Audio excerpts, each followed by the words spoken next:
Okay, good morning ka-beauty. Ayan, ito yung kaganapan ko kahapon. So, may home service ako sa Salawag area. So, from Santa Maria. So, I need to travel. So, sasakay ako mamaya ng Paliparan. Hindi papuntang terminal.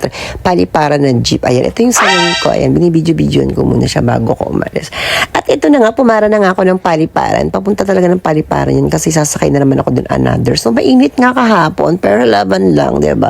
Ganun talaga ang buhay home service.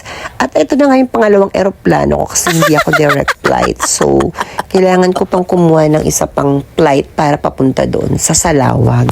At ito nga yung Airbus ko, Charlie. At ito na nga, nakarating na nga ako dito sa aking location sa Dasmariñas. Abida Residences Branch. Diba? Bongga. Ay, naubo pa ako. So, after nyan, meron dyaang gate. So, kailangan natin makapasa muna sa immigration. So, we need to present ID, share, mga ganun, mga tanong-tanong. So, nakapasa na nga ako. At ito na nga, nasa loob na nga ako ng Avida Residences, diba? Ang ganda-ganda sa loob. Parang New Zealand ang eksena. Actually, familiar talaga ako dito sa lugar na to, sa location. Kasi dito rin kami dati nag-stay. Kasi yung ate ko may bahay dyan. So, dyan talaga ako nagsimula mag-home service. So, sinay na sila sa akin dito. Ayan, so, ayan, tinitingnan ko yung mga, ayan, sa side yan kasi yung dating bahay ng sister, yung bahay ng sister ko dyan, banda.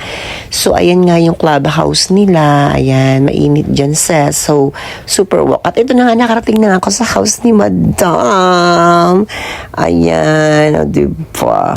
Nakakaloka. Ayan na nga. So, ito yung location ko. Pa-sweet lang, very demure, very kemi ang setup. Ayan.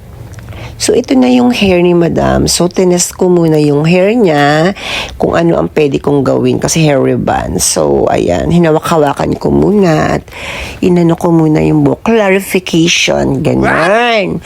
Tapos, ayan nga, so kung ano mga dapat kong gawin at kung anong mga dapat kong hakbang para sa ganyang eksena ng buhok ni Madam, diba? Very kulot, very dry, very talagang risky yan. So, kailangan maingat na tayo ngayon, mga sesi, sa paggagawa ng hair, diba?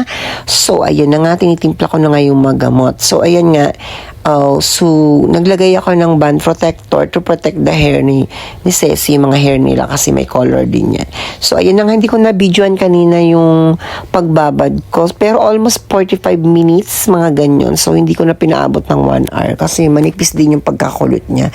So, very thin lang din yung pagpaplansya natin para hindi tayo mag-backjab, mga Ceci.